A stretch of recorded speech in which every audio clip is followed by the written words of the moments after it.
Hey, what's up guys, it's Theo from Fino Concept, and today we are comparing the Canon 50mm f1.8, the more expensive version, with the Yongnuo 50mm f1.8. On paper they are exactly the same thing. We have the same exact focal length, we have the same wide aperture.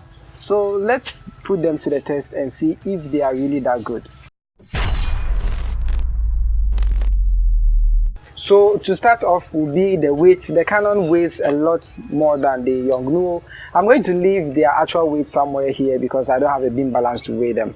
Now this is due to the fact that the Canon, although it's made of plastic, the ring around it is actually metal, and most of the internal parts are also metal. For the Yongnuo, everything is totally plastic except for the screws which are holding this intact. Now the Yongnuo has a close focus of 0.45 meters, but on the Canon side we have 0.35 meters. Putting them side by side, you can see that everything is identical, from the auto and manual focus placement and branding on the top, the sides and bottom. Both of these lenses come with a wide aperture of f1.8, and I reckon they both have 7 aperture blades. Regardless of that, it's more clear that the Canon feels more durable because of this metallic ring around the attachment area. It's funny that the heavier Canon lens is actually smaller when you place both lenses side by side. With that said, in case you are interested in ND filters, be sure to get the 49mm diameter for the Canon and 52mm for the Yongnuo. One thing I realized when shooting my intro for the photo shoot session with Joycelyn was that the Yongnuo lens in video mode actually produces some kind of weird light flicking.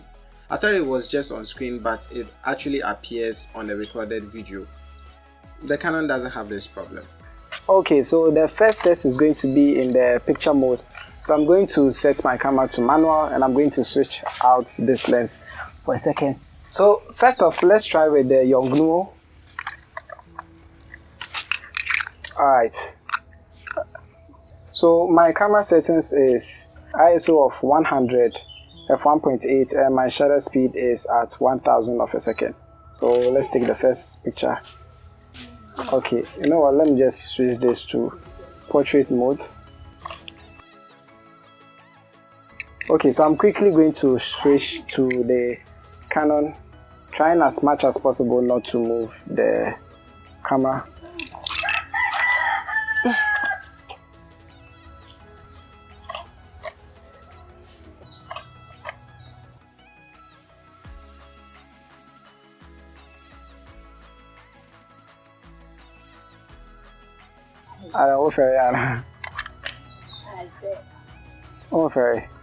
Okay, so I'm going to switch to a wider aperture. So let's go to f2.8 and see how that is looking like. Now I'm going to obviously have to turn down the shutter speed. We'll start off with the Canon. Alright, then let me quickly switch to the Yongnuo. Using the exact same settings, I'm going to take the exact same picture, hopefully.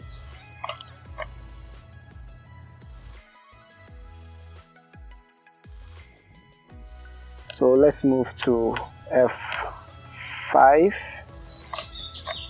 I'm going to switch it for the Canon.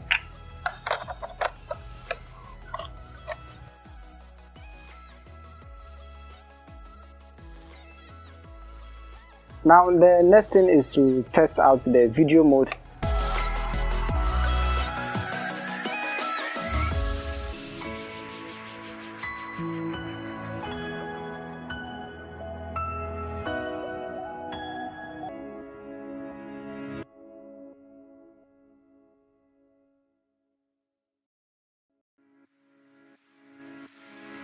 So the last thing is about the price. The Canon actually costs around 650 Ghana cedis, whilst the Yongnuo costs between 250 and 350, depending on which of the Yongnuo you buy. There are a couple of them, so I'll just have them up here so that you can see the differences.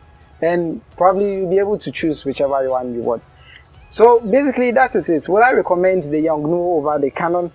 Yes, in some situations, because if you are just starting out and you just want to know how to do its aperture and the ISO and all of that, and you don't have that much money, you have a pretty small budget, then Yongnuo is actually pretty nice. In case you are not doing such professional work, you are just probably creating this for yourself, then I think you should definitely consider the Yongnuo.